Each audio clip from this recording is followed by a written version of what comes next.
Selamat datang di video tutorial Siswa Niru.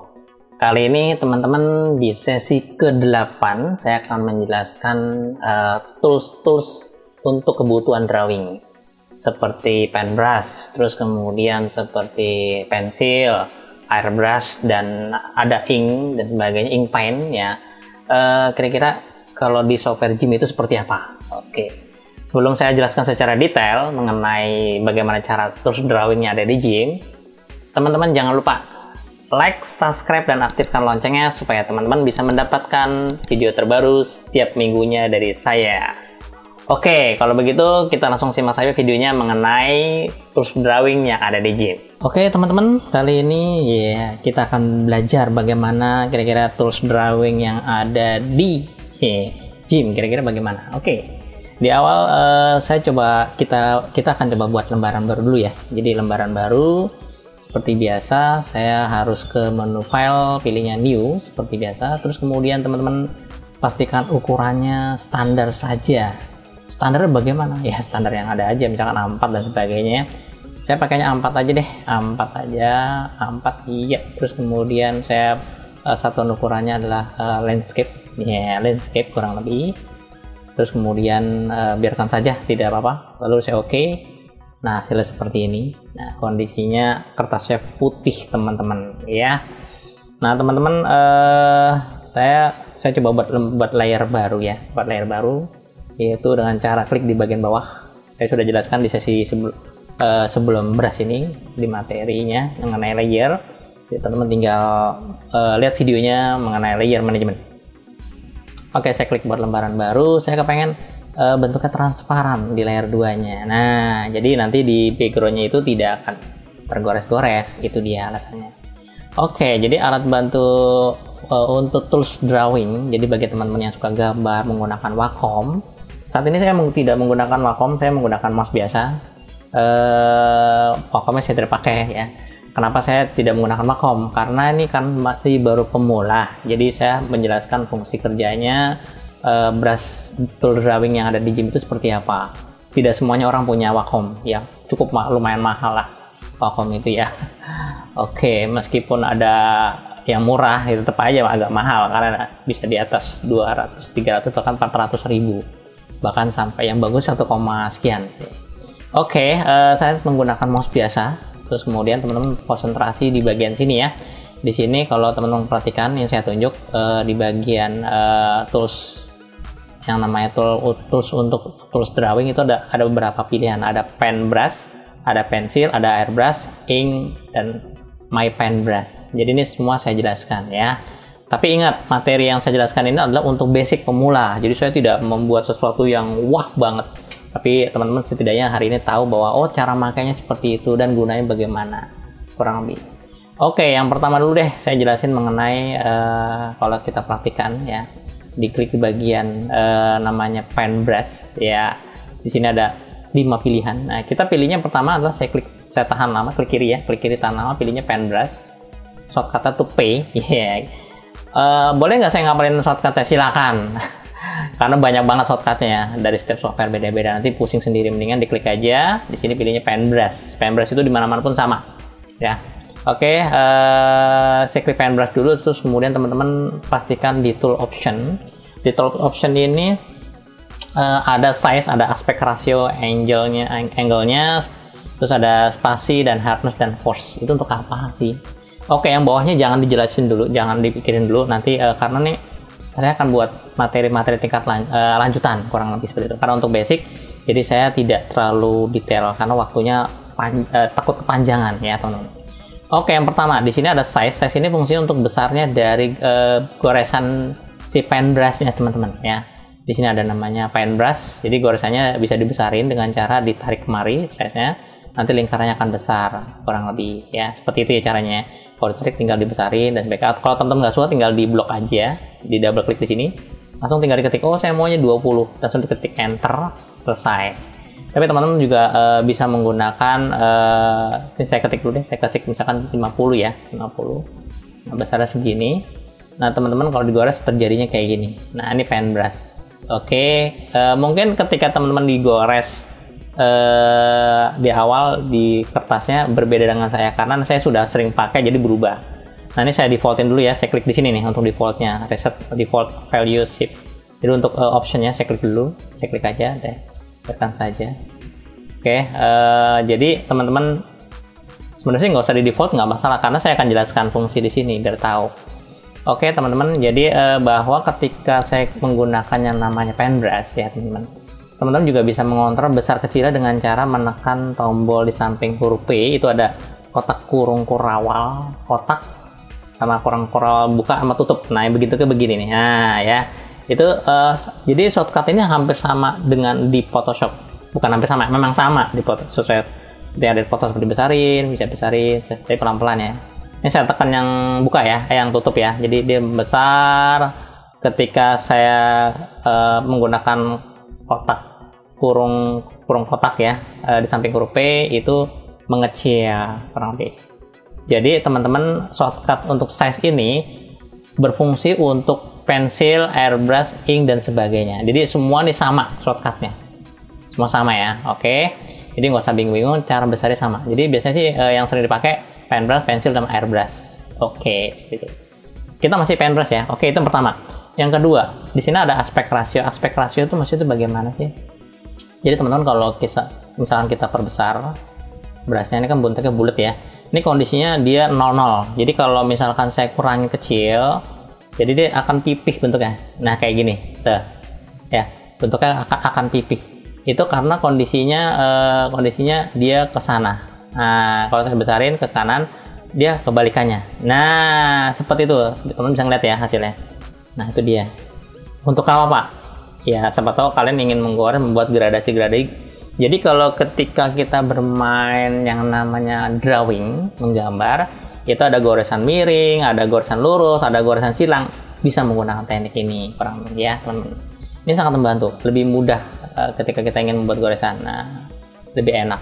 Ini bisa jadi teman-teman kalau misalkan di double klik di sini, ya, itu teman-teman tinggal mainkan untuk ada panahnya ke bawah ya di keyboard, itu akan merubah nilainya angkanya. Nah, teman-teman bisa melihat nih saya rubah ya angkanya, saya tekan tanda panah di bagian bawah, di bagian keyboard itu ada panah atas panah bawah, saya klik. Nah jadi kayak gini. Jadi kalau ketika 0 dia akan bulat seperti ini. Nah ketika nanti makin nilai makin kecil min, dia akan pipih ke atas ke arah vertikal. Tapi kalau misalkan dia nilainya positif ya, jadi ke depan gitu ya, nah itu dia akan pipih ke horizontal, kurang lebih seperti itu. Itu rasio. Jadi normal defaultnya adalah klik di sini aja nih, klik aja di sini. Nah ini juga sama, kalau defaultnya klik aja di sini. Nah dia akan defaultnya adalah nilainya yaitu 51, buatnya seperti itu, langsung kelihatan. Oke, terus kemudian berikutnya, nah ini dia teman-teman. Ketika kita sudah menggunakan aspek ratio, kita juga bisa mengatur angle-nya, arahnya, teman-teman. Maksudnya bagaimana? Jadi teman-teman kalau misalkan sudah mencoba, sudah hampir sama dengan aspek ratio gitu kan. Tapi kenapa diadakan oleh si Jimmy ya? Mungkin teman-teman pengen modelnya seperti ini miringnya. Maaf. Nah, ini saya besarin ya garis lingkarannya. Nah kayak gini. Terus diatur lagi menggunakan ini, saya turun lagi nilainya. Nah jadi kalau angle ini dia mengatur, misalkan bulatnya sudah miringnya, maunya mulut pipihnya udah ketahuan kepeng gitu ya, tapi dia bisa ngatur, bisa muter, bisa rotasi. Nah teman-teman bisa ngelihat ketika saya double klik di sini, teman-teman bisa arahkan kursornya di bagian yang namanya kertas. Terus kemudian teman-teman tinggal diatur panah bawah, panah atas di keyboard, lo bisa ngelihat muternya seperti apa. Nah ini saya mainkan ya, memang ini agak lama muternya karena dia bener-bener perbagian. Nah itu kemiringannya bisa diatur sesuai dengan selera. Ini saya tekan terus ya, jadi teman-teman bisa ngeliat angkanya dia berubah terus. Nah kalau teman-teman pengen menggeser secara cepat ya tinggal tarik aja, tinggal tarik manual seperti biasa. Oke, nah digeser lagi, geser dikit, jadi kayak gitu, geser lagi. Nah jadi kayak gitu, ketika naik ke depan dia ke sana, ketika tarik ke sana lagi dia berubah kayak gitu. Defaultnya tinggal diklik lagi di sini, dah normal. Itu default standarnya dari aspek rasio yang sudah ditentukan. Ini saya coba untuk atur lagi ya teman-teman, kondisi normal, ini normal lagi, normal juga. Oke, kalau spasi ini untuk apa? Jadi, jadi teman-teman kalau misalkan saya bermain spasi, ini kan ada jarak-jaraknya nih. Yang kita buat tadi kalau misalkan saya main aspek rasio tinggi gitu ya. Pipih kayak gini nih. Nah, kayak gitu ya, saya besarin contohnya, saya besarin size-nya. Nah, kayak gini. Nanti kalau misalkan spasinya saya naikin, nanti ketika dituang, dia jaraknya jauh-jauh. Nah, kayak gini. Ini saya tidak diklik, klik lepas ya. Hanya diklik, ditahan, ditarik, klik, tarik. Jadi jaraknya akan lebih renggang ketika spasinya dinaikkan, kurang lebih seperti itu. Kalau naikkan lagi bagian renggang lagi. Nah, itu dia kurang lebih ya. Kemudian ke bawah. Oke, kalau mundur berarti makin rapat bang. Nah, rapat gitu. Itu dia teman-teman cara kerjanya. Oke, jelas ya. Ini untuk yang spasi. Jadi spasi itu untuk jarak untuk setiap. Jadi Paintbrush ini dia kayak titik jatuhnya titik-titik gitu ya. Oke, saya defaultin lagi, saya klik di sini, terus kemudian ada hardness itu untuk apa sih gitu kan. Oke, ketika kita ini aspek rasio saya nolain. Oke, biar bulat. Nah, saya coba. Oh sorry, saya layarnya di background lagi. Nggak apa ya, nggak masalah ya. Sebentar waktu. Oke, ini saya coba untuk kasih warna putih aja deh. Saya tuang warna putih. Saya tekan kontrol titik yang beri warna putih secara keseluruhan.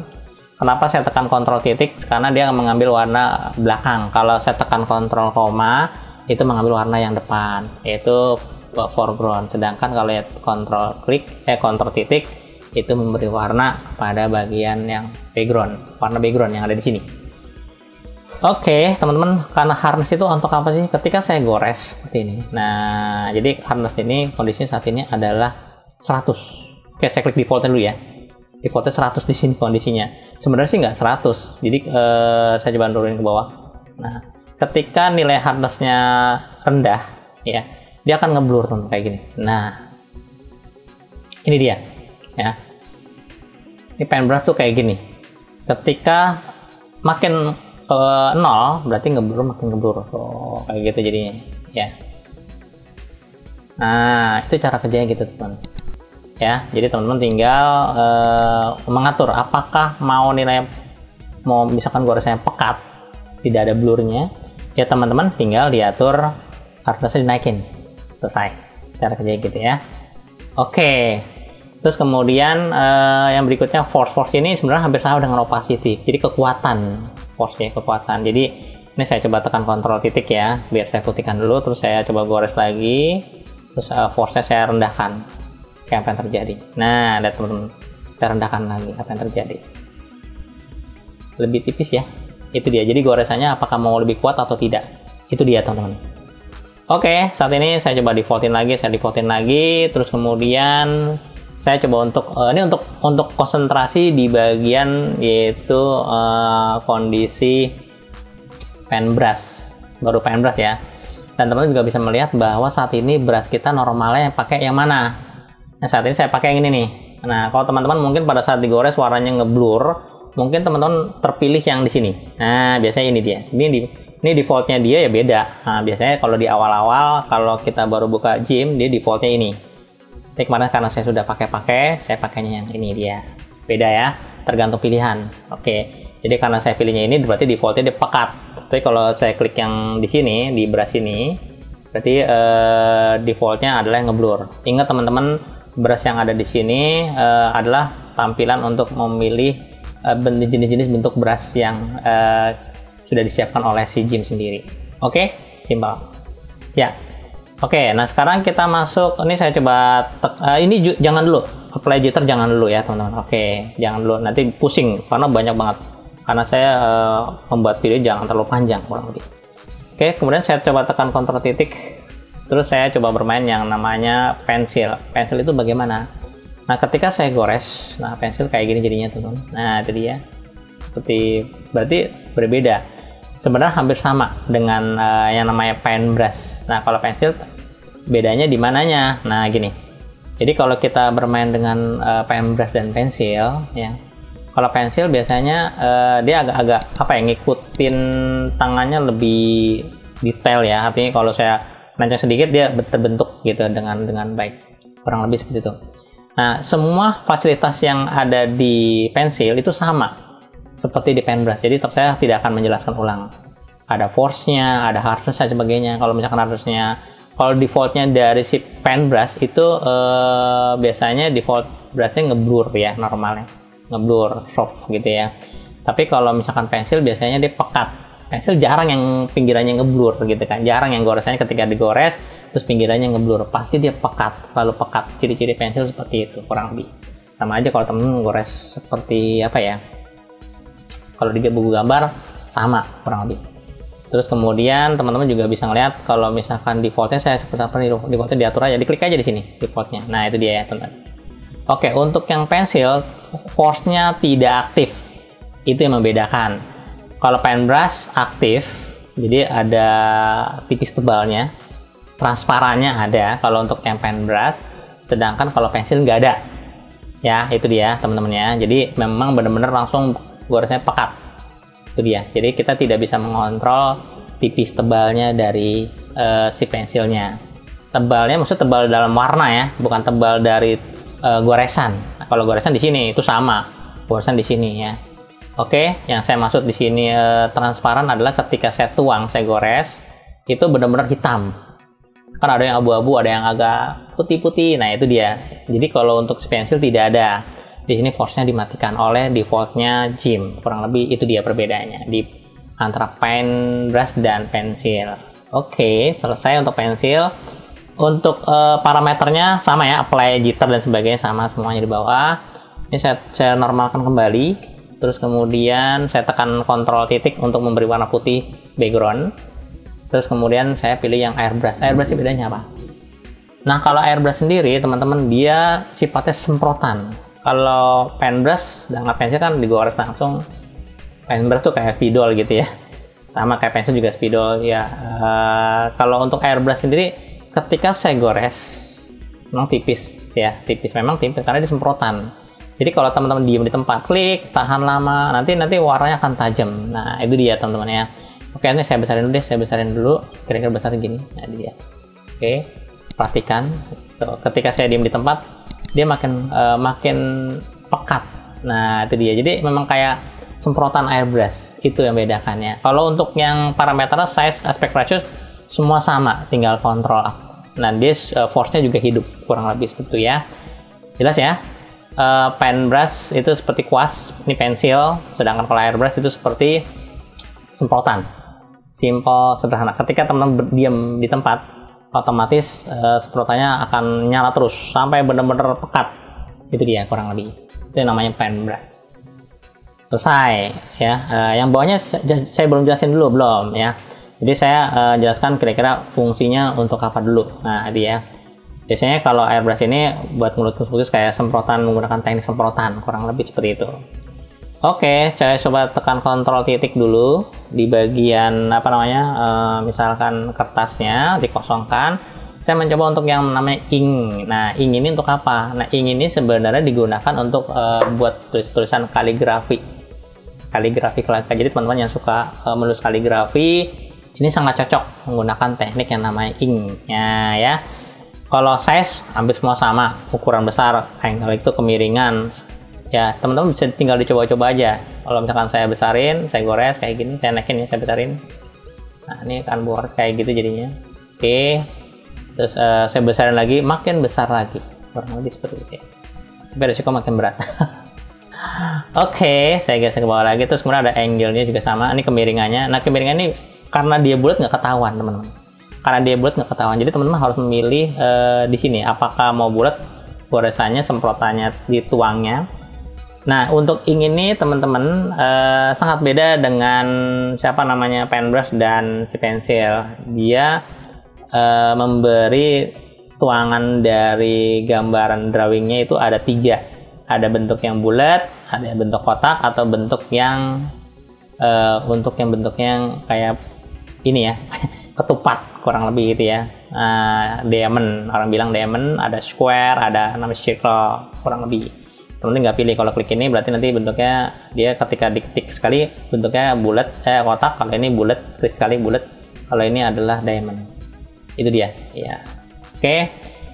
Jadi teman-teman bisa mengatur di sini juga, sama ketik di sini tinggal diatur titiknya titik tengah ditarik aja ke atas, jadi teman-teman bisa membuat goresannya miring kayak gitu. Berarti hampir sama dengan kayak paintbrush, Bang? Iya, betul, hampir sama. Cuman dia lebih banyak pilihan, lebih pengembangan dari paintbrush. Nah, tapi lebih banyak digunakan untuk yang namanya adalah kaligrafi. Saya tekan kontrol ya.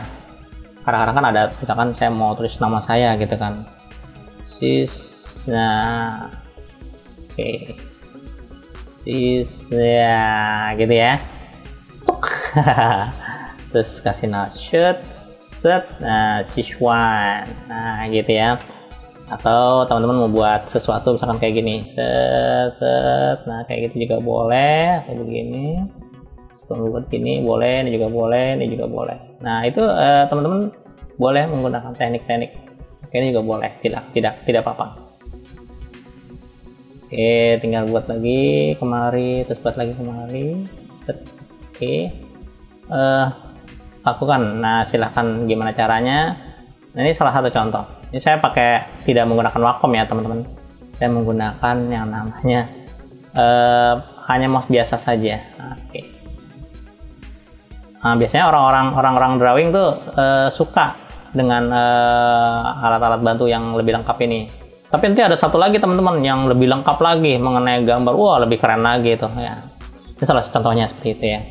Jadi teman-teman bisa ngatur bahwa angle-nya seperti apa, arahnya seperti apa. Ini tinggal dicoba-coba aja ya teman-teman, bahwa size-nya sama. Ketika saya kecilin, apa yang terjadi? Nah, oke. Ini ketahuannya kalau dibesarin. Nah, baru ketahuan ketika digores. Dibesarin, gores, nah baru ketahuan. Nah, lihat. Gitu ya. Oke, kalau dikecilin apa yang terjadi? Oke. Nah, beda ya. Karena kan lebih tebal ya. Pas ditekuknya agak tebal, itu dia. Nah, speednya juga sama. Kalau misalkan saya naikin, nah, jadi atur. Nah, itu lebih beda lagi. Nah, ini juga sama kalau saya kecilin kan jadi apa? Oh, lebih tebal lagi. Oke, seperti itu teman-teman ya. Jadi teman-teman bisa mencoba bagaimana caranya menggores. Biasanya sih digunakan untuk kaligrafi, kurang lebih seperti itu sederhananya ya. Oke, ini untuk yang namanya adalah ink. Nah, sekarang saya coba tekan kontrol titik, yaitu untuk yang terakhir, yaitu namanya My Paintbrush. Nah, My Paintbrush ini teman-teman, jadi ini adalah alat bantu yang bukan tambahan sih sebenarnya. Jadi emang standarnya dari defaultnya si Jim, dia memberikan tambahan namanya My Paintbrush Tool. Wah, ini kalau diklik di sini temen, itu pilihannya banyak banget. Nah, itu dia temen. Wah, seru ya. Ada yang mau pensil, mau goresan agak ngeblur, ada kayak cat air dan sebagainya, tinggal pilih. Wah, ini kayak software-software di Android seperti Mediabank dan sebagainya ya. Jadi emang lebih banyak pilihan. Ini saya tidak akan jelas satu-satu. Teman-teman tinggal silakan mencoba. Jadi kalau teman-teman biasanya kalau orang yang suka gambar, drawing, mungkin gambar-gambar yang profesional, ini bisa menggunakan ini. Tapi harus berlatih juga. Karena bisa mencoba untuk menggores secara bebas. Contoh satu ya, saya klik di sini, saya gores. Nah, jadi kayak gini. Kalau saya klik yang lain, misalkan yang ini deh, lihat goresannya. Nah, ada beda lagi. Ini teman-teman diatur di bawahnya, teman-teman. Oke, teman-teman tinggal diatur kira-kira maunya seperti apa. Karena ini dia. Oke, saya maunya ini deh. Nah, oke, lebih kecil lagi. Saya klik lagi, saya mau yang atas aja deh, misalkan yang ini nih. Nah, gores. Oke. Nah, dia bisa ada kayak goresan. Kalau teman-teman perhatikan, kalau saya besarin ya, radiusnya. Oke. Nah, biasanya dia kayak ada smudge-nya. Nah, jadi kayak jelasin mengenai blurring di bagian area tertentu. Jadi kalau orang ngelukis itu biasanya kan kalau digores terus dibuat kayak ngeblur, agak ngeblend gitu kan. Ini sudah ada semua. Jadi kayak tangan-tangan supaya biasanya kalau saya ngelukis tuh saya pakai pensil, terus kalau misalkan mau biar ada gradasi lebih halus, saya menggunakan tangan atau pakai tisu. Nah, ini sangat dipakai ya teman-teman. Jadi fasilitas yang terakhir adalah fasilitas goresan-goresan yang lebih banyak modelnya. Teman-teman tinggal pilih seperti apa, silakan. Oke, defaultnya adalah yang paling atas, yaitu fill ini biasa, teman-teman. Jadi kalau teman-teman tinggal diatur radiusnya mau dibesarin sampai di sini, tinggal digores saja. Terus teman-teman tinggal diatur base opacity itu apa sih? Oke, dicoba aja. Kira-kira untuk apa? Nah, ada dia. Makin tipis. Kalau udah opacity pasti tipis. Oke. Hardness untuk apa? Jadi agak ngeblur seperti biasa. Hardness itu pasti ngeblur kalau di nolin. Agak soft gitu ya jatuhnya. Oke, saya naikin lagi. Nah, kayak gitu. Nah, ngeblur kan? Tadi terlalu nah itu dia. Kalau naikin, kalau 100 atau 1 ya pekat. Jadinya gitu doang. Jadi radius itu besar lingkaran, base opacity itu tuh transparan, dan hardness itu untuk ngeblur atau tidaknya, pudar atau tidaknya, pekat atau tidaknya, kurang lebih. Ya teman-teman, itu adalah proses-proses alat bantu yang disiapkan oleh si Jim mengenai alat tools drawing. Nah, bagi teman-teman yang baru pertama kali belajar, boleh mencoba, silakan mau pakai yang mana sukanya. Kalau sukanya goresan semprotan, berarti pakai pen brush. Kalau misalkan sukanya gambar pakai pensil, berarti pakai pensil. Kalau sukanya maunya pakai pen brush seperti spidol, mendingan pakai yang pen brush. Kurang lebih seperti itu ya. Tinggal diatur kurang lebih. Oke, terus berikutnya di sini ada ink. Tadi sudah saya jelasin, ink ini sebenarnya pengembangan dari pen brush, tapi dia ada beberapa pola, ada lingkaran, ada kotak, ada namanya diamond, kurang lebih seperti itu. Dan yang terakhir, my pen brush itu tambah pengembangan dari brush dengan bentuk yang berbeda-beda, khususnya untuk orang-orang yang suka melukis. Nah, jadi orang melukis itu kan butuh pensil yang tipis, yang tebal, yang miring dan sebagainya, terus kemudian agak bisa ngeblur, nggak usah repot-repot. Jadi kalau misalkan membuat sesuatu kan ada gradasinya, kurang lebih seperti itu. Oke, jadi itu cara kerjanya ketika kita bermain tools drawing yang ada di Jim. Dan satu hal lagi teman-teman, ketika kita bermain yang namanya tadi sebelum saya jelasin ya, di sini ada pilihan namanya pen brush. Di sini ada nama apply jitter sama smooth stroke. Nah, ini sering dua aja yang dipakai ya. Yang di bawah saya tidak jelaskan. Oke, saya tekan kontrol titik dulu. Ini berlaku ke semuanya. Kalau apply jitter itu untuk apa sih Pak? Jadi ketika saya gores, nah ketika saya klik apply jitter, nah teman-teman bisa ngeliat bahwa ketika saya gores, terus saya naikkan mount-nya, nah dia nyebar. Nah, apply jitter tuh kayak nyebar, kayak nyemprot, gitu kan? Oke, dia nyebar kurang lebih, itu apply jitter. Kalau makin lebar ya nyebarnya makin lebar, kurang lebih kayak gitu. Nah itu dia, oke jelas ya? Oke, terus kemudian ada lagi smoke stroke. Nah itu untuk apa sih? Oke, jadi smoke stroke ini biasanya digunakan apa ya? Kalau tangan kadang-kadang kita melukis atau menggambar itu tangannya agak kaku atau gemeter gitu kan. Itu kan pasti akan ada agak begini-gini. Nah, ini sangat membantu teman-teman ketika teman-teman ingin membuat lingkaran. Contoh saya tekan kontrol titik dulu, membuat lingkaran gitu kan. Kalau kadang-kadang kan orang bulatnya nggak bulat banget. Nah, ini ngebantu dengan adanya quality ada smooth stroke ini. Ini berlaku untuk pensil juga ya, untuk pen brush juga berlaku. Jadi kalau misalkan quality saya naikin, terus height-nya saya naikin, nanti ketika saya buat bulatan meskipun saya agak melenceng, dia bulatnya bagus. Nah, kalau di software vektor, dia smooth stroke. Jadi kita meskipun buatnya acak-acakan, saya buat acak-acakan yang lihat nih. Nah gitu ya. Nah saya acak-acak, saya goyang-goyang ya. Tetap aja dia lurus gitu, semut. Nah itu dia. Nah ini cocok ketika orang kalau misalkan belajar tangannya masih gemeteran gitu kan. Nah ini kalau membuat kayak bunga gitu kan, terus kemudian bulatnya biar pas, bentuknya juga biar pas, itu enak.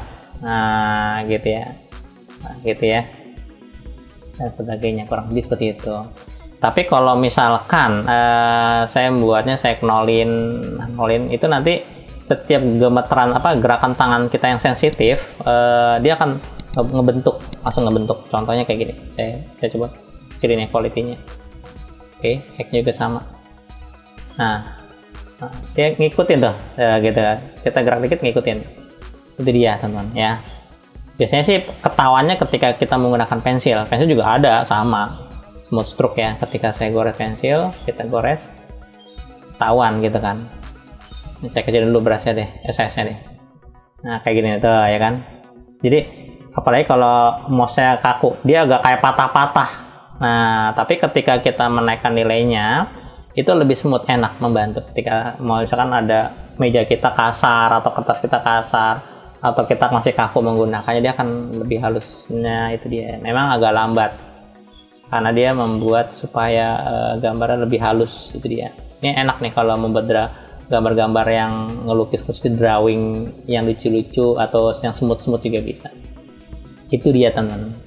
Sangat jelas ya teman-teman, antara apply jitter itu nyemprot nyebar, jadi kayak ngejebar ibaratnya. Kalau smooth stroke itu menghaluskan goresan, kurang lebih seperti itu. Oke teman-teman, itu saja yang saya bisa jelaskan mengenai tools drawing yang ada di GIMP. Saya berharap materi bermanfaat. Jangan lupa teman-teman like, subscribe, dan aktifkan loncengnya supaya teman-teman bisa mendapatkan video terbaru setiap minggunya dari saya. Jangan ragu untuk mengikuti channelnya, banyak tips and trik yang akan saya jelaskan ke teman-teman supaya teman-teman bisa menggunakan GIMP secara maksimal. Oke, kalau begitu sekian dan terima kasih.